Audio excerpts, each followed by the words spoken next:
हिसार में सीएम नायब सिंह सैनी ने की बजट की पूर्व चर्चा। किसान परिवार कल्याण संगठन में हुए बैठक में शामिल।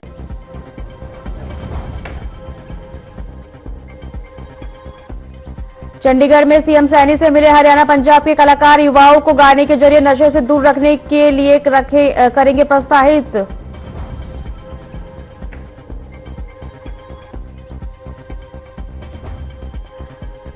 हरियाणा में सर्दी के चलते बढ़ाई गई स्कूलों की छुट्टियां। 19 जनवरी से खुलेंगे प्रदेश के स्कूल। सरकारी और निजी सभी स्कूलों के लिए आदेश जारी।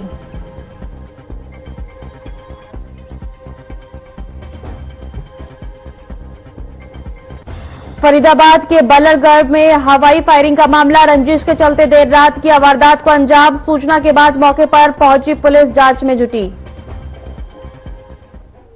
नमस्कार, मैं हूं आपके साथ सोनम राय। बुलेटिन की शुरुआत करते हैं। मुख्यमंत्री नायब सिंह सैनी ने हिसार स्थित नवीकृत चौधरी देवीलाल टाउन पार्क का उद्घाटन किया। आपको बता दें कि नायब सिंह सैनी ने पार्क का अवलोकन भी किया। इस अवसर पर उपस्थित लोगों को संबोधित करते हुए कहा कि हिसार में आज बजट पूर्व परामर्श को लेकर कृषि वैज्ञानिक व प्रगतिशील किसानों के साथ चर्चा हुई है। साथ ही उन्होंने कहा कि इसके बाद एक और बजट परामर्श बैठक भी की जाएगी। मुख्यमंत्री नायब सिंह सैनी ने कहा कि यह पार्क हिसार शहर की सबसे बड़ी सौगात है। पार्क के नवीनीकरण के ऊपर 14 करोड़ 72 लाख रुपए की राशि खर्च की गई।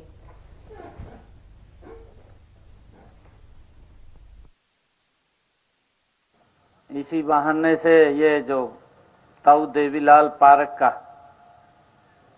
नवीनीकरण यहां हुआ है और इस नवीनीकरण के ऊपर इसका जो रेनोवेशन हुआ है लगभग 14 करोड़ 72 लाख रुपया इसके नवीनीकरण के ऊपर खर्च किया गया है। और ये खर्च हमारे हिसार के लोगों को एक वो स्थान यहां मिला है जिससे व्यक्ति स्वस्थ हो और यहां पर आकर के अलग अलग प्रकार से चाहे योगा है और चाहे यहां पर हम वॉक भी कर सकते हैं और अन्य कार्यक्रम भी यहां कर सकते हैं। उन सबको लेकर के आज ये हिसार के लोगों को समर्पित हुआ है।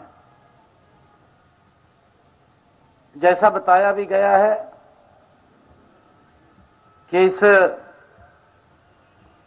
पार्क का जो विकास, इसकी जो प्रकृति है, इसकी प्रकृति के मूल में 5 तत्वों को उस थीम के ऊपर ये बनाया गया है। आप सबको इस पार्क का जो नवीनीकरण हुआ है, इसका जो सुदृढ़ीकरण हुआ है और ये हिसार के लोगों को नए रूप में ये पार्क मिला है, मैं इसके लिए आप सबको बहुत बहुत बधाई देता हूं, शुभकामनाएं देता हूं।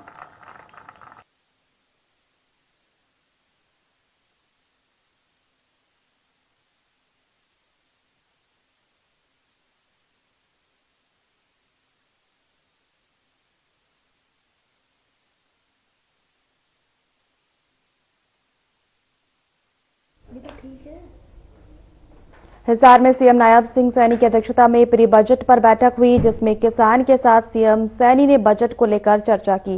बैठक के बाद सीएम सैनी ने संबोधित करते हुए सबसे पहले किसानों और एफपीओ का सुझावों के लिए आभार जताया। वहीं सीएम सैनी ने कहा कि ये जनता का बजट होना चाहिए। साथ ही सीएम सैनी ने कहा कि सरकार ने किसान के हित में ऐतिहासिक कदम उठाए हैं। सीएम ने कहा कि देश की अर्थव्यवस्था को जीवंत बनाए रखने में कृषि क्षेत्र की भूमिका काफी अहम है। असली भारत गांव में बसता है और हरियाणा की पहचान दूध, दही, मेहनतकश किसानों और मजबूत ग्रामीण अर्थव्यवस्था से जुड़ी है। इसीलिए हरियाणा के आगामी बजट में कृषि और संबद्ध क्षेत्रों के विशेष ध्यान रखा जाएगा। सीएम ने कहा है कि यह बैठक उनके लिए भावनात्मक रूप से भी विशेष है, क्योंकि वे खुद किसान के बेटे हैं और खेती बाड़ी की कठिनाइयों को नजदीकी से समझते हैं।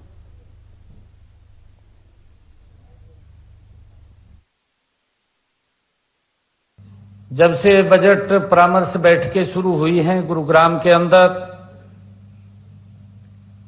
2047 का विजन डॉक्यूमेंट हमने रखा। देश के यशस्वी प्रधानमंत्री आदरणीय नरेंद्र मोदी जी ने विकसित भारत का संकल्प लिया है, 2047 विकसित भारत। और उस विकसित भारत में देश के 140 करोड़ लोगों का योगदान एक व्यक्ति से नहीं बन सकता, परंतु जब हम मिलकर के इसमें काम करते हैं तो ये विकसित भारत 2047 से पहले हमारा भारत दुनिया में का ये अग्रणी देश के रूप में खड़ा होगा। आपने ये भी कहा है कि पिछले बजट में हमने सुझाव दिया था वो शामिल कर लिया गया है, और उसमें प्रेजेंटेशन में भी बताया गया है कि इतने सुझाव आपने दिए, इतने उसमें शामिल किए गए हैं। बहुत सारे सुझावों ने मूर्त रूप ले लिया है, कुछ काम चल रहा है और कुछ काम स्टार्ट हो जाएगा। परंतु जो बातें बजट के अंदर कही गई हैं, आपके द्वारा जो सुझाव आए हैं, उन सबको धरातल पर उतारने की जिम्मेवारी वो हरियाणा सरकार की है और उसको उतारने का काम करती है। साथियों, जिस प्रकार शरीर को जीवंत रखने के लिए सांस की जरूरत होती है, उसी प्रकार किसी अर्थव्यवस्था को जीवंत रखने के लिए कृषि क्षेत्र का योगदान महत्वपूर्ण है। हमें इस बात को समझना होगा। ये देश, ये एग्रीकल्चर देश था, और हम देखते थे कि किसी प्रकार की भी कोई दिक्कत समस्या आती थी तो हमारी अर्थव्यवस्था के ऊपर इतना प्रभाव नहीं पड़ता था।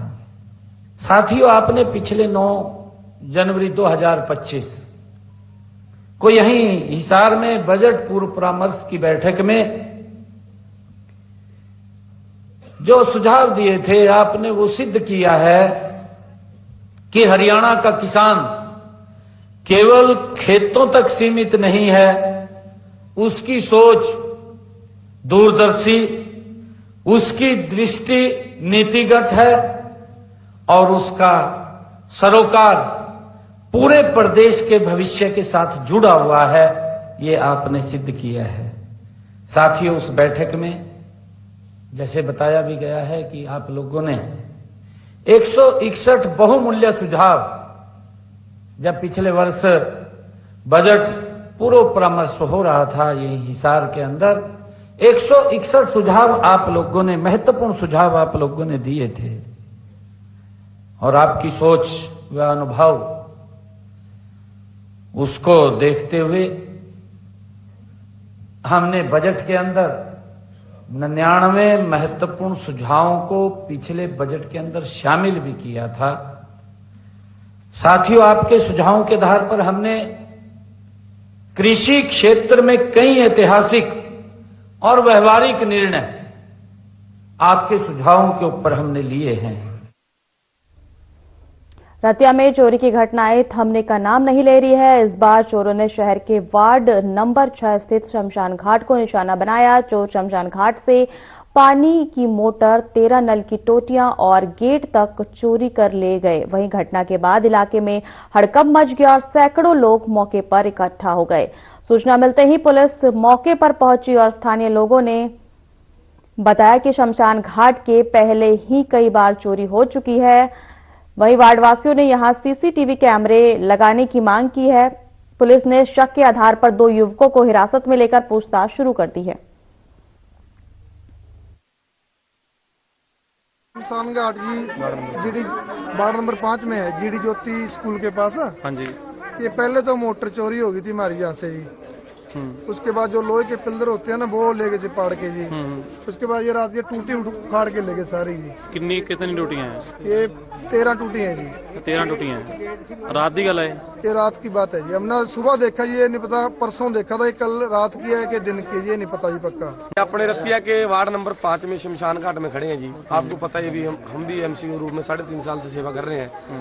तो यहाँ रात को ही चोरी का मामला है। हमारे जो यहाँ शमशान घाट के सभी मेंबर प्रधान आए हुए हैं। यहाँ हमारी स्टील की टूटियां लगी हुई थी, उसमें मोटर वगैरह लगी हुई थी, उसका चोरी का मामला है। तो रात ये समझ चोरी हुई है। उसके उपलक्ष्य सभी वार्डवासी, जैसे 4 वार्ड से 5 वार्ड से, क्योंकि जो ये शमशान घाट है ना जी, ये शमशान घाट इसमें 6-7 वार्ड आते हैं, शहर के आधा शहर आता है इसमें। कोई ऐसे नहीं भी अकेले 5 वार्ड का, 5 वार्ड के, 6 वार्ड के, 4 वार्ड के, 7 वार्ड के, 11 वार्ड के और 12 वार्ड के। तो यहाँ आधा शहर आता है शमशान घाट के लिए। शमशान घाट में लोग हम पुण्य का काम करते हैं। महेंद्रगढ़ में चोरों ने एक बंद मकान को निशाना बनाकर करीब 5.5 लाख रुपए की राशि हाथ साफ कर लिया। यह वारदात महेंद्रनगर शहर थाना के महज 500 मीटर की दूरी पर स्थित दीवान कॉलोनी में हुई। पीड़ित अमित निवासी दीवान कॉलोनी ने महेंद्रगढ़ शहर थाना पुलिस को शिकायत दी। बताया गया कि वह राजस्थान के निमराना स्थित एक निजी कंपनी में नौकरी करता है। उसके घर पर उनकी मां रहती थी, जो रविवार 11 जनवरी को दिन में दिल्ली अपने परिजनों के पास चली गई थी। इसी के बाद घर में कोई मौजूद नहीं था। अमित के अनुसार 12 और 13 जनवरी की रात को अज्ञात 2 व्यक्ति उसके घर में घुस आए और वहां रखी करीब 5.5 लाख रुपए की नगद चोरी कर ले गए। घर में लगे सीसीटीवी कैमरे की फुटेज में 2 संदिग्ध व्यक्ति दिखाई दिए। हालांकि फिलहाल उनकी पहचान नहीं हो पाई है। शिकायत के आधार पर महेंद्रगढ़ पुलिस ने मामला दर्ज कर लिया है।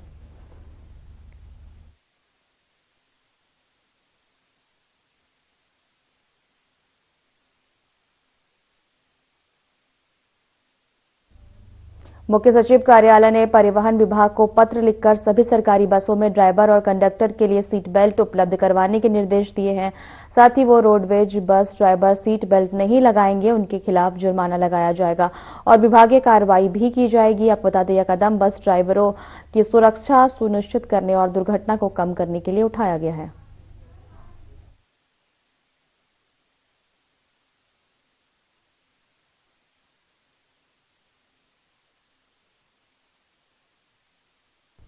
चंडीगढ़ के मृत और कई मरणासन हालात में दिख रही हैं।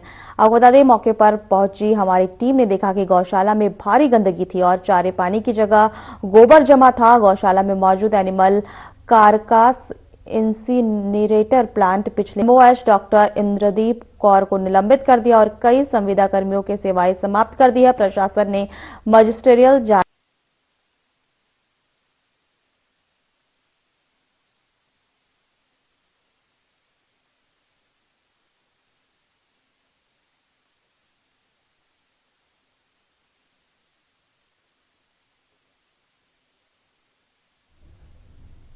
नडेल गांव में किसान नाहर सिंह की 37 कनाल 13 मरले जमीन की नीलामी और कुर्की की कार्रवाई उस समय टल गई जब नीलामी स्थल पर कोई भी बोलीदाता नहीं पहुंचा। भारी पुलिस बल की तैनाती और सुरक्षा के कड़े इंतजाम के बावजूद प्रशासनिक अधिकारी बिना नीलामी प्रक्रिया पूरी किए लौट गए।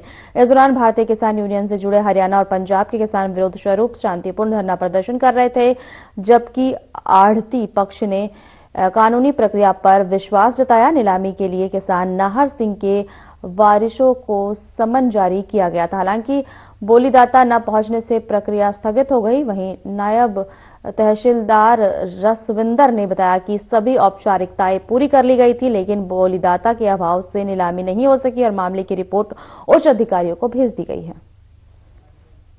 ਇਹ ਦੇਸ਼ ਦਾ ਕਾਨੂੰਨ ਸਾਰਿਆਂ ਲਈ ਇੱਕ ਹੈ, ਪਰ ਭਰਾਵੋ ਇੱਥੋਂ ਪਤਾ ਲੱਗਦਾ ਹੈ ਇਹ ਸਾਰਿਆਂ ਲਈ ਕਾਨੂੰਨ ਇੱਕ ਨਹੀਂ ਹੈਗਾ।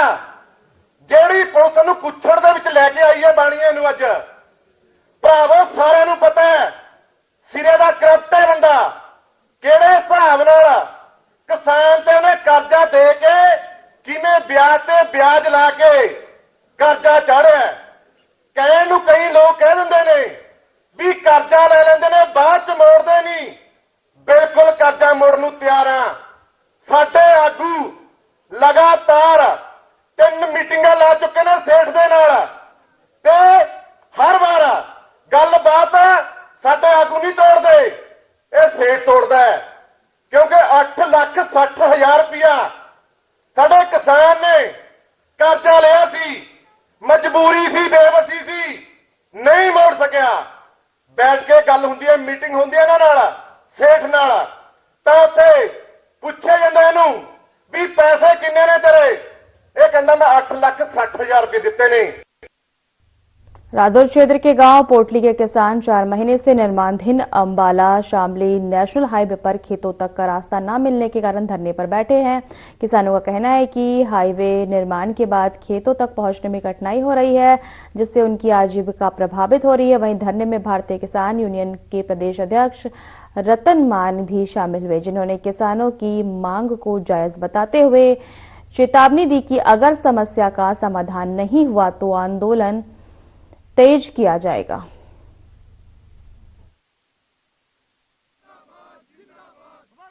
जो यहाँ पंचायत हुई किसानों की, ये आक्रोश निकल के आया कि एनएचआईओ की धमकियों से उनके उससे हम दबने वाले नहीं हैं। ये गलती की है एनएचआई ने, जो रास्ता आगे जाकर गलत बना दिया। हम शुरू से बात कह रहे हैं, हम ये रास्ता लेकर के रहेंगे। हम अपनी वार्ता बातचीत आंदोलन की आगामी की रूपरेखा बना रहे थे और वो हमने रूपरेखा कड़ी आंदोलन की, कड़े से कड़े आंदोलन की रूपरेखा तैयार भी कर ली है। तो इसी बीच में जो यमुनानगर के एडीसी है, जो उनका पीए है, उसका धरने पे या फोन आया और उन्होंने हमें संदेश दिया कि 16 जनवरी को जिला यमुनानगर के सचिवालय में,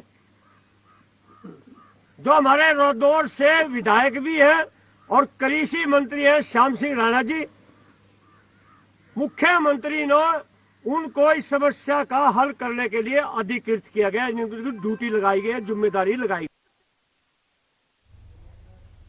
कुरुक्षेत्र में कांग्रेस के प्रशिक्षण शिविर पर कैबिनेट मंत्री कृष्ण बेदी ने निशाना साधा। उन्होंने कहा कि कांग्रेस संगठन से पहले पार्टी नेता राहुल गांधी को ट्रेनिंग की जरूरत है। जो शख्स लगभग 99 चुनाव हार चुका है, वे कैसे ट्रेनिंग देंगे? जिसको ये नहीं पता कि पार्टी को क्या दिशा देनी चाहिए, वे ट्रेनिंग क्या देंगे? कमजोर लोग हैं जो आर्थिक रूप से, एक उनके लिए आरक्षण का एक प्रोविजन हमने किया था, पिछली सरकारों ने भी किया था। तो उनका जो रेंज थी आर्थिक रूप से, जिनकी 50,000 रुपए महीना, 6 लाख रुपए वार्षिक जिनकी आमदन थी, उन लोगों का उसका लाभ देने की योजना थी। परंतु पिछले समय से हमारे बैकवर्ड क्लासेज को हमने 6 लाख से 8 लाख की रेंज पर लेकर गए। केंद्र की भी ऐसी सोच थी और बहुत से वर्गों के मुख्यमंत्री से लोग मिले थे और उन्होंने इस रेंज को बढ़ाने की बात की थी। और मैं आभारी हूं हरियाणा प्रदेश की सरकार का, माननीय मुख्यमंत्री जी का, जिन्होंने आर्थिक रूप से कमजोर वर्ग के लोगों को आरक्षण की श्रेणी का लाभ देने के लिए जो 6 लाख की श्रेणी थी उसको 8 लाख की रेंज पर लेकर गए हैं।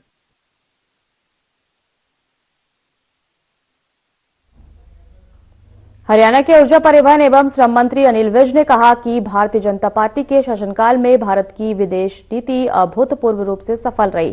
साथ ही उन्होंने कहा कि प्रधानमंत्री नरेंद्र मोदी को अब तक 27 से अधिक देशों द्वारा उनके सर्वोच्च राष्ट्रीय सम्मानों से नवाजा जाना इस बात का प्रमाण है कि भारत की वैश्विक साख और प्रतिष्ठा ऐतिहासिक ऊंचाइयों पर है। प्रधानमंत्री नरेंद्र मोदी के नेतृत्व में आज भारत विश्व पटल पर एक सशक्त, आत्मविश्वासी और सम्मानित राष्ट्र के रूप में स्थापित हुआ है। उन्होंने कहा कि पहले की तुलना में आज विदेशों में भारतीयों की छवि कहीं अधिक मजबूत हुई है।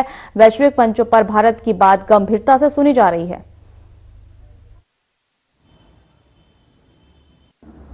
राहुल गांधी जी, जिसकी दादी ने जब वो प्रधानमंत्री थी सारे संविधान को पैरों तले रोंद कर देश में इमरजेंसी लगा दी थी, सारे मौलिक अधिकार खत्म कर दिए थे। लगभग 1.5 लाख लोगों को, बेकसूर लोगों को झूठे केस बनाकर जेलों में डाल दिया था। और कितनी ही विधिवत चुनी हुई सरकारों को उन्होंने भंग कर दिया था। राहुल गांधी जी, पहले अपने घर का इतिहास तो जान लो, देश के इतिहास की बात बाद में करो। हरियाणा सरकार ने राज्य के सभी स्कूलों में रविवार तक अवकाश की घोषणा की है। यह छुट्टी कक्षा 1 से 12 तक के सभी विद्यार्थियों पर लागू होगी। इसके तहत सरकारी और निजी स्कूल दोनों ही रविवार तक बंद रहेंगे। स्कूल सोमवार से पुनः संचालित होंगे।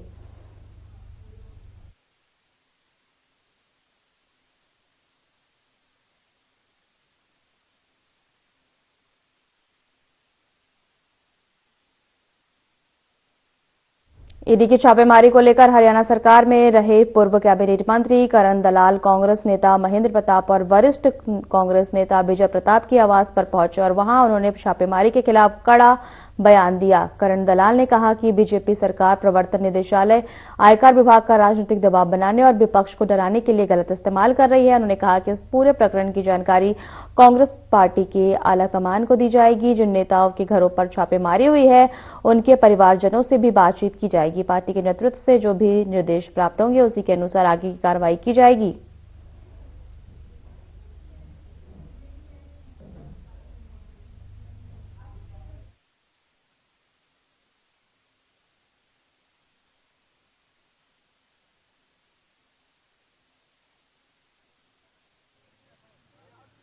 रेड के बाद हम उल्टा इनके खिलाफ कार्रवाई करने की बात पार्टी से करेंगे, परिवार से करेंगे। जी। अगर इन्होंने कहा तो हम इनका वो इलाज करेंगे जो आइंदा किसी विरोधी के घर में इस तरह से नाजायज तरीके से ईडी, इनकम टैक्स। कांग्रेस नेता विजय प्रताप के निवास पर हुई ईडी की कार्रवाई के दौरान उनके बड़े भाई विवेक प्रताप मीडिया से बातचीत करते हुए बेहद भावुक नजर आए। इस दौरान उन्होंने कहा कि यह राजनीतिक द्वेषपूर्ण कार्रवाई है, जिसकी वह कड़ी निंदा करते हैं। विवेक प्रताप ने बताया कि ईडी की टीम ने मनी लॉन्ड्रिंग की जांच का हवाला दिया है, लेकिन उन्होंने इस आरोप को नकारते हुए कहा है कि हमारी किसी भी मनी लॉन्ड्रिंग से कोई संबंध नहीं है और वह पूरी तरह से जांच के लिए तैयार है। लक्ष्य कोई संसारिक लक्ष्य, काम का, समाज सेवा का काम का तो कोई लक्ष्य रहा नहीं। अब उससे ध्यान भटकाने के लिए लोगों को इधर उधर भटकाते जाओ। तो कहीं अगर सत्ताधारियों के घर ईडी की रेड पड़ती तो क्या लगता है कुछ निकल कर? अरे नहीं, मैं यही तो कह रहा हूँ कि अगर सत्ताधारियों के घर में जो इन्होंने जो आज जो कांग्रेस के ऊपर आक्षेप लगा रहे थे ये लोग कि इतने कांग्रेस पे 14 तक तो पैसा भी नहीं था, इन पे 12-12 20,000 करोड़।